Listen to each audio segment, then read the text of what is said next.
As a journalist in those days, I was reporting about environmental disasters and then all of a sudden I stopped to think, well, how good is it to just report about these things? I wanted to do something about it so that things could change.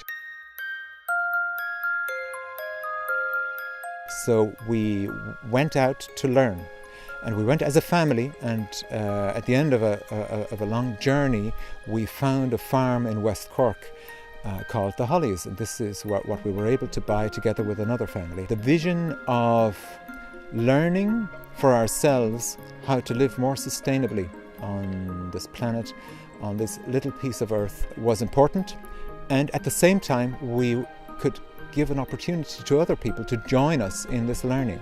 You know, I feel that at the Hollies what we're building up is a resource, and that resource is knowledge. We're developing the place as an education centre, learning skills ourselves, practical sustainability skills, particularly in the fields of natural building and gardening. Learning things like natural building, it's things that I always had an interest in. It's amazing, and it's something which I could see myself in the future doing. I was really drawn to the aesthetic of the cob building.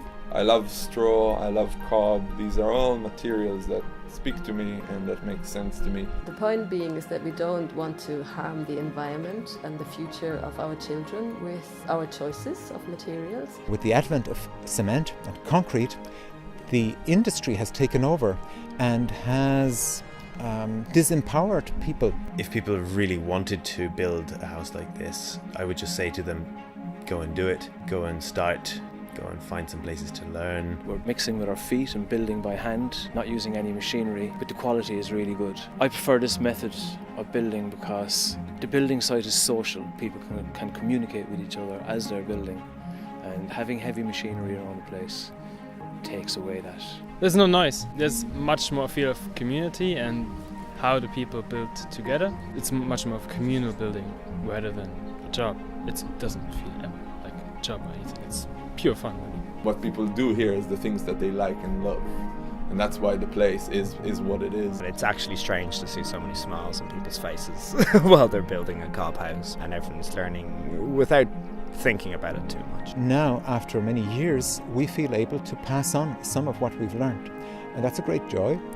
And it is very different from the way I was taught at school. You don't necessarily feel like you're being taught, but it's just more everyone sharing their knowledge. And I think that's something a little bit different. You know, you're not sitting in a classroom with a piece of paper. It's a very practical way of learning, a very enjoyable way of learning. I think it's nice to see it practically, and it's nice to see it happening in action as opposed to reading it in books. There's such a willingness to share, and I think that's an essence of the Hollies as well, is sharing experience, but also at mutual benefit. Everyone's really helping each other out, so there's a great team spirit. You have so much to learn from each other's life experiences. Learning is never a one-way street for me. I can share something, I can teach, but I will also always learn.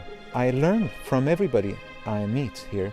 So the Hollies is a wonderful place for me for getting to know myself in community with others. Community to me means people working together, sharing a vision, focusing that vision on certain projects and getting certain things done. But it also means to actually do stuff, because that is really the only way we actually will progress. And that's what has happened here. Over time I realised that I'd actually be better off spending my time learning how to grow food and learning how to communicate that skill to other people rather than theorising about it. We can pass on the skills, share the skills with people, so that people can build resilience and reskill themselves how to grow food, how to build shelter. There is a real need, and we get a lot of feedback that other people are hungry for relearning skills, upskilling themselves, and they come here and they're looking for a different way of learning, a different way of relating to nature, and a different way of relating to people. I get a lot of hope from people who come here and give us a sense of confirmation that we are somehow on the right track. And even if it's only a small contribution to the world, it's a step in the right direction, I believe, and that's always worth it. Because I believe that I don't have the right to give up.